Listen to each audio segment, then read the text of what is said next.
It's also my first time at open mic. Woo!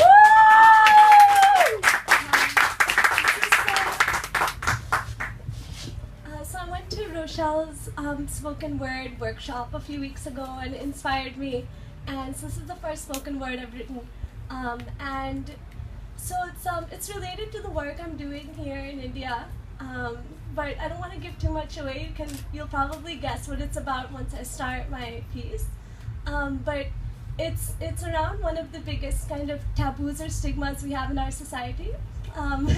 So get ready for that. Okay. It's a little long too. Festivities abounded. That beloved Bappa of the Marathas entered our living room like a king. My extended family had enveloped me so warm in this place in Dadar. Ganpati brought love and light till day 5 when I find something quite mundane among my days. So I tell my aunt with duty and trust, but who knew such a fuss would descend on my head like an emotional earthquake, as if I had single-handedly fractured the fragile infrastructure of our ancient culture. She said, "Get outside," with cold, hard eyes. My mind went dizzy from confusion, or was it from menstruation? I cannot tell, but all I could do was repeat the words she said. "You want me to go outside?" Words were exchanged, matriarchs make the rules of the game, and I was to blame for my unforgivable indiscretion. Well, complete exile was not to be my fate, but to wait in the kitchen. My back ached, but with the respect ingrained in me, I left. My laptop became my shield. I steeled myself against the joyous singing, the bells ringing in my ears. I felt ugly, cast aside, and despised. For what? You reject me? Then fine. Have fun with Ganpati. It's not like I ever had a stake in the making of this patriarchal religion, and I'll ever, at that moment, I felt severed and betrayed.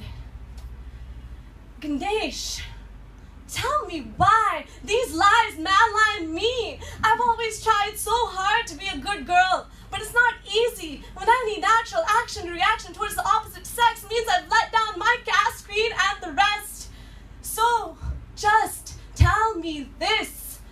Was it you who made up these rules?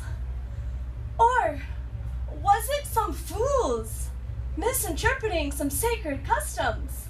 Back in the day, an upper caste male power play meant to slay all women and deceive them into thinking they're disgusting. Ganesh, on the sly, in the dead of night, I approached him and I asked him why.